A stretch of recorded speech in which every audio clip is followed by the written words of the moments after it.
प्रतिनिधिगण, मैं सबसे पहले आप सभी का उत्तर प्रदेश की राजधानी लखनऊ में आयोजित इस इंटरनेशनल सेमिनार में हृदय से मैं आपका स्वागत करता हूं, अभिनंदन करता हूं।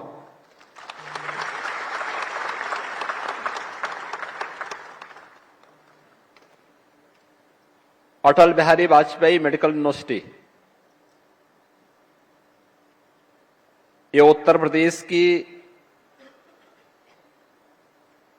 मेडिकल एजुकेशन की पहली यूनिवर्सिटी है जिसमें हमने उत्तर प्रदेश के अपने सभी मेडिकल कॉलेजेस को इसके साथ एफिलिएटेड किया है और इस कन्वेंशन हॉल में ये अपने आप में पहली इतनी बड़ी सेमिनार कार्डियोलॉजी की हो रही है। मैं इसके लिए आप सभी को हृदय से बधाई देता हूं और आपका अभिनंदन करता हूं।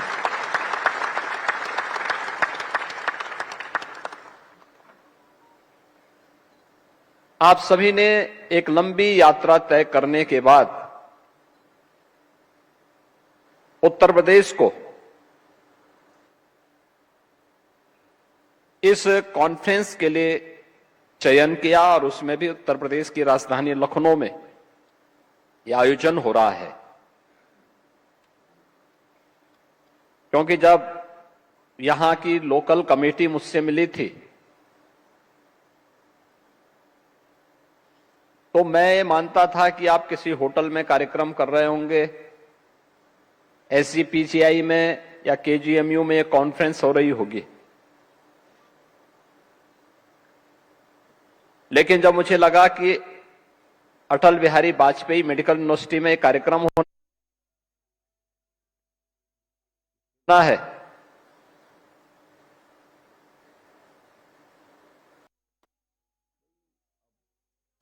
तो मैं इस बारे में था कि इतनी बड़ी संख्या में देश भर से और दुनिया से भी कार्डियोलॉजिस्ट पहुंचेंगे तो क्या यह संभव हो पाएगा, क्योंकि विश्वविद्यालय का एक्ट भी मैंने पारित कराया, इसके निर्माण के कार्यक्रम भी मैंने तैयार किए थे, लेकिन विश्वविद्यालय में मैं पहली बार यहां आया हूं। यद्यपि इसका उद्घाटन वर्चुअल इस सभागार और विश्वविद्यालय का उद्घाटन भी वर्चुअल मैंने ही किया था, लेकिन विश्वविद्यालय में आने का मुझे अवसर नहीं मिला था और इस कॉन्फ्रेंस के बहाने मुझे आज आप सबसे संवाद करने और विश्वविद्यालय के इस भव्य सभागार को देखने, जो सरदेव अटल बिहारी वाजपेयी जी जैसा जिसका उनके विराट व्यक्तित्व के अनुरूप एक कॉन्फ्रेंस हॉल भी बना है, तो यह आपके लिए अत्यंत आनंद का विषय होगा कि आप सब अपनी ये कॉन्फ्रेंस यहां पर कर रहे हैं। ये उत्तर प्रदेश में और बदलते हुए भारत का वह स्वरूप है जिसमें भारत एक नई प्रतिस्पर्धा के साथ आज दुनिया के अंदर खड़ा है और उत्तर प्रदेश जो आज से 9 वर्ष पहले तक स्वयं भी बीमारू राज्य था, आज वह भारत की अर्थव्यवस्था के एक ग्रोथ इंजन के रूप में अपनी भूमिका का निर्वहन कर रहा है और उस भूमिका के साथ यह कॉन्फ्रेंस आपकी हम सब के लिए अत्यंत महत्वपूर्ण कॉन्फ्रेंस है। मैं इस अवसर पर आप सभी का हृदय से आपको इस कॉन्फ्रेंस के लिए धन्यवाद देता हूं और आप सभी को इस सफल आयोजन को आगे बढ़ाने के लिए अपनी बधाई और शुभकामनाएं भी देता हूं। मित्रों, नॉन कम्युनिकेबल डिजीज के बारे में जिस चर्चा को आप आगे बढ़ाए हैं, ये हम सबकी चिंता का विषय है। भारत जैसे देश में जहां पर प्राचीन काल से ही इन चीजों पर ध्यान देने की एक पहले से ही ये हमारी दिनचर्या का हिस्सा रहा है कि समय पे जगना, समय पे सोना, समय पे अपना आहार लेना, वह भी संतुलित मात्रा में लेना, आहार भी हो लेकिन पौष्टिक भी हो, उसकी मात्रा कैसे होनी है, इस सब बातों को प्राचीन काल में ही से हम लोग याद करते रहे हैं, उसको अपने जीवन का हिस्सा बनाते रहे हैं। लेकिन दिनचर्या बदली, लाइफ स्टाइल बदली, परिणाम भी हम सबके सामने हैं और उसकी चुनौतियां भी। आज हम सब जिस चुनौती से घिरे हुए हैं,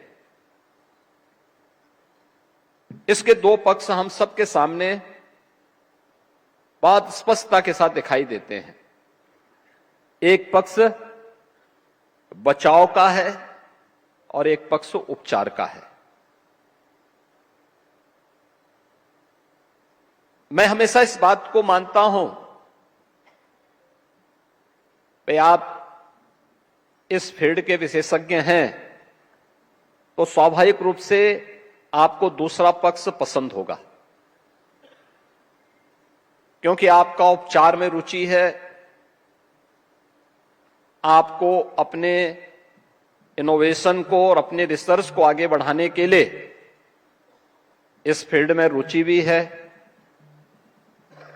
और अपने प्रोफेशनल को आगे बढ़ाने में भी आप तभी आगे बढ़ सकते हैं जब इसमें कुछ नयापन करके दिखाएंगे। लेकिन अगर आप मुझ जैसे व्यक्ति से पूछेंगे तो मैं इसके पहले पक्ष में ज्यादा विश्वास कर रहा हूं। मेरा मानना है कि हमें बचाव के पक्ष पर विशेष ध्यान देकर के अवेयरनेस के उस कैंपेन को आगे बढ़ाना चाहिए जो व्यक्ति को एक स्वस्थ दिनचर्या के लिए और स्वस्थ लाइफ स्टाइल के लिए उसको तैयार कर सके। और यह आने वाले समय की उन चुनौतियों के लिए हम सबको तैयार करेगा, क्योंकि जो चैलेंजेज हैं हम सबके सामने, उसके बारे में जिस तेजी के साथ इस प्रकार की बीमारियों का फैलाव हुआ है और एक बड़ा तबका उसकी चपेट में आ रहा है, वह हम सबकी चिंता का विषय होना चाहिए। ऐसा नहीं कि सरकार के स्तर पर कदम न उठाए गए हों।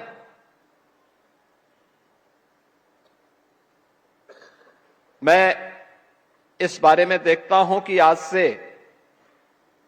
8 वर्ष 10 वर्ष पहले तक अगर किसी परिवार में कोई व्यक्ति किसी बीमारी की चपेट पे आता था तो पूरा परिवार चिंतित होता था। चिंता इस बात की होती थी कि उपचार में पता नहीं कितना खर्चा होगा। पैसे की चिंता पहले,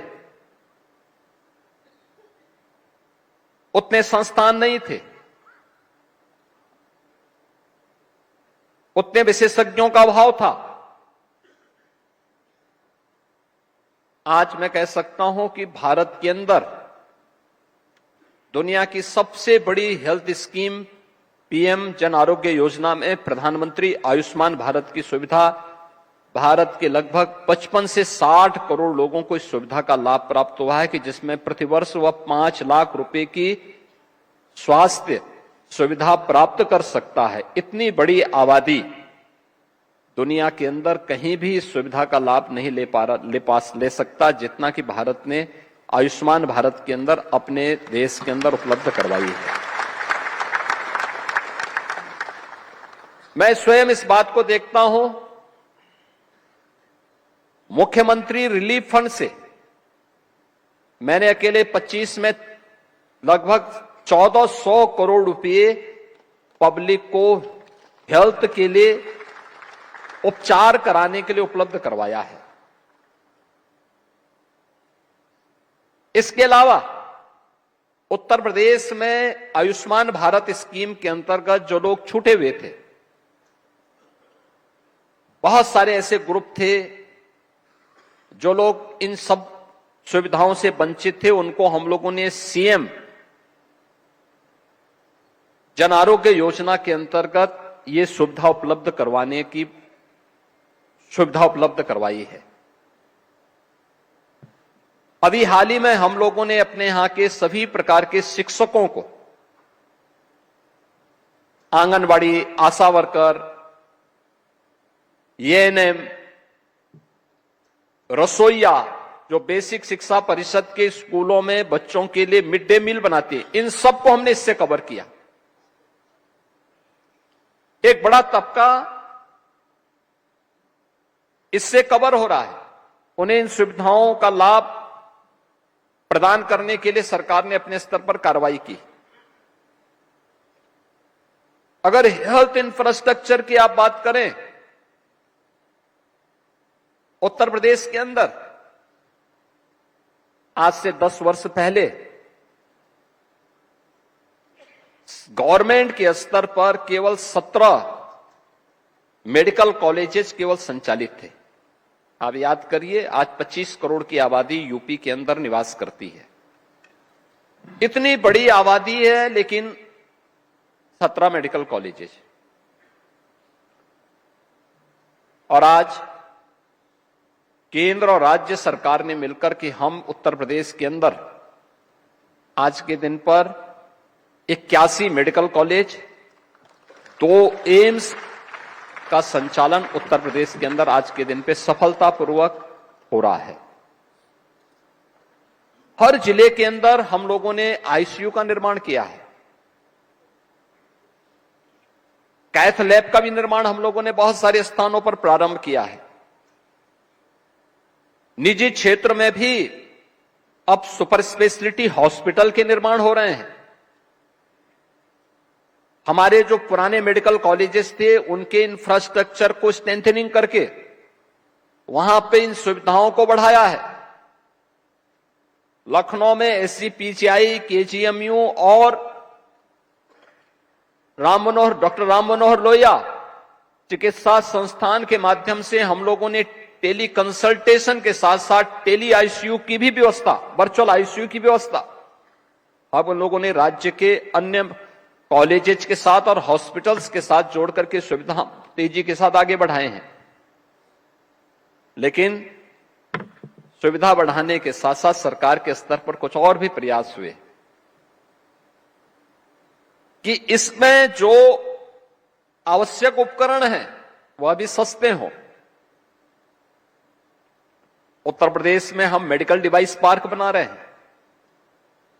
अच्छी दवाइयां मिले और सस्ती दवा मिले। यूपी के अंदर हम लोग फार्मा पार्क का निर्माण भी तेजी के साथ आगे बढ़ाए। यह पक्ष वह है जो उपचार को सस्ता भी कर रहा है, सुलभ भी कर रहा है, लेकिन लाइफस्टाइल को बदले बगैर और व्यापक अवेयरनेस कैंपेन के बगैर इसको महामारी होने से हम नहीं बचा पाएंगे।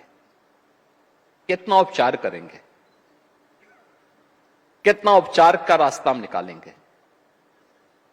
आप भी इस बात को महसूस करते होंगे।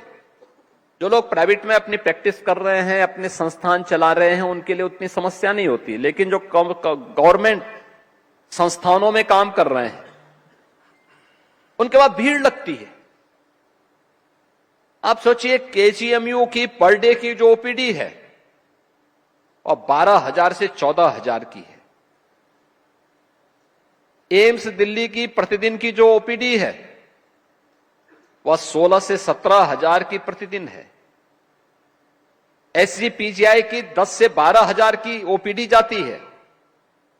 अब मुझे बताइए कि इतनी बड़ी ओपीडी और इतनी बड़ी संख्या में लोगों का आना, क्या हम क्वालिटी हेल्थ की गारंटी दे सकते हैं? क्या डॉक्टर पर्याप्त समय अपने उस पेशेंट को दे पाएगा? और ये आज की स्थिति है। भविष्य में क्या होना है? जिस तेजी के साथ लोगों ने अपनी लाइफस्टाइल बदली है, 4 से 6 घंटे एक सामान्य व्यक्ति के अपने स्मार्टफोन पे खर्च हो रहे हैं और वह उसके लिए एक नई बीमारी वहां से खड़ी हुई है।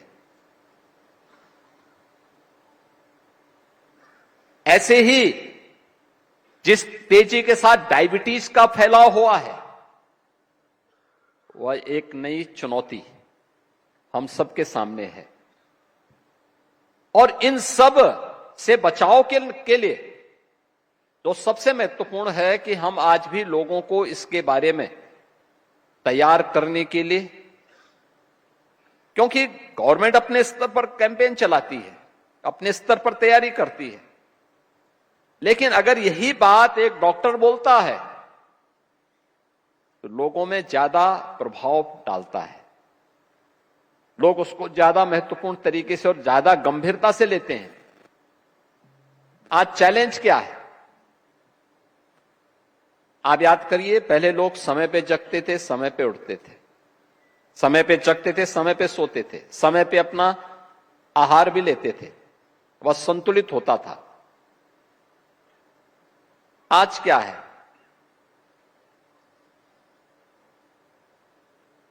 मैंने एक बार इसी वर्ष दीपावली के ठीक पहले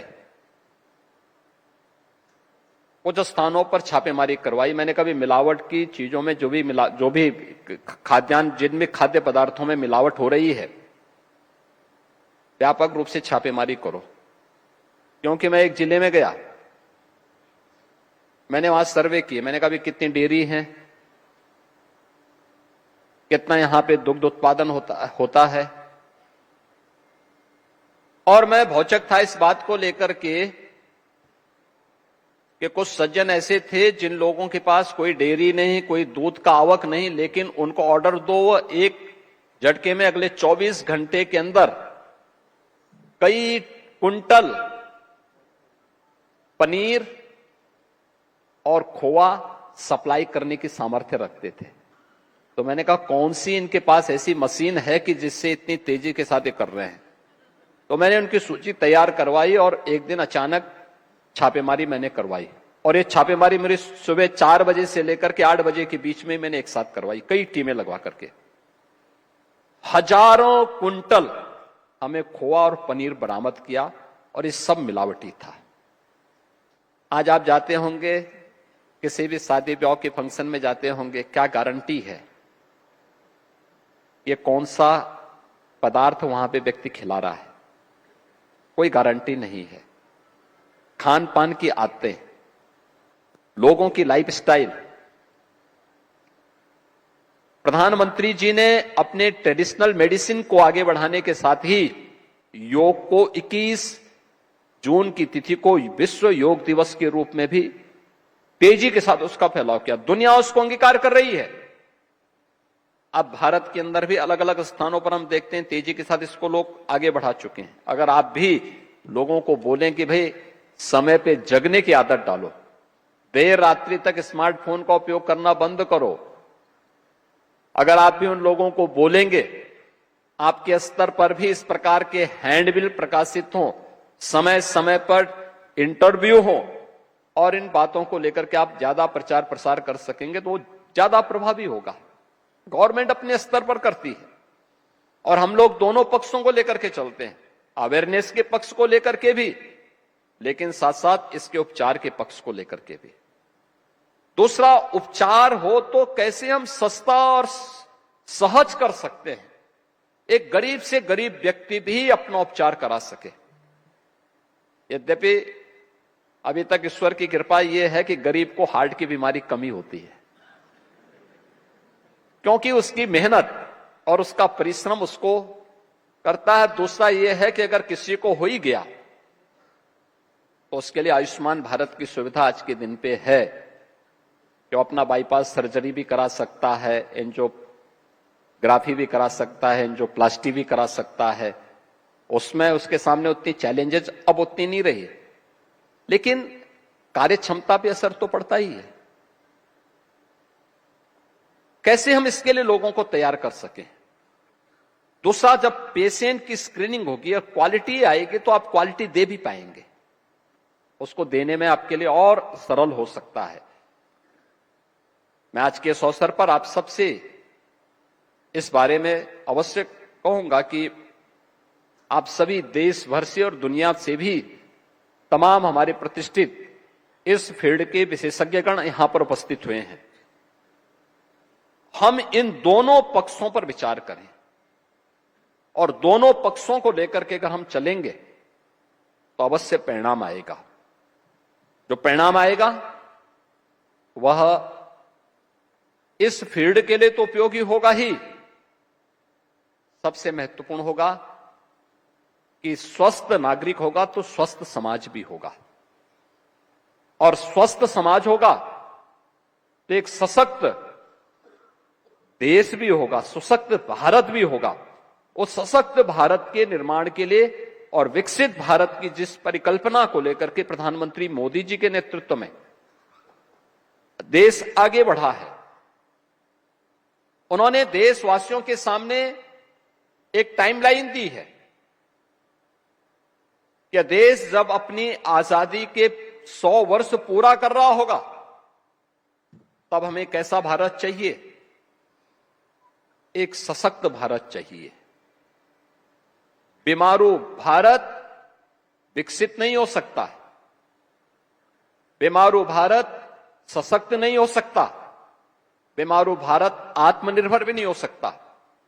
और इसलिए बीमारी से मुक्त करने की जिम्मेदारी आपकी, क्योंकि हार्ट एक ऐसा है, व्यक्ति की किडनी काम करनी बंद कर दी तो डायलिसिस से कुछ दिन चल सकता है, अन्य बीमारियां होती तो कुछ दिन उसका आगे बढ़ सकता है, लेकिन हार्ट जिस दिन बंद हो, जिस समय ब्लॉक होता है, उसके साथ ही उसकी दूसरे लोक की यात्रा भी प्रारंभ होती है। और वह स्वस्थ दिनचर्या से, स्वस्थ लाइफस्टाइल से ही हम लोग उसको आगे बढ़ा सकते हैं।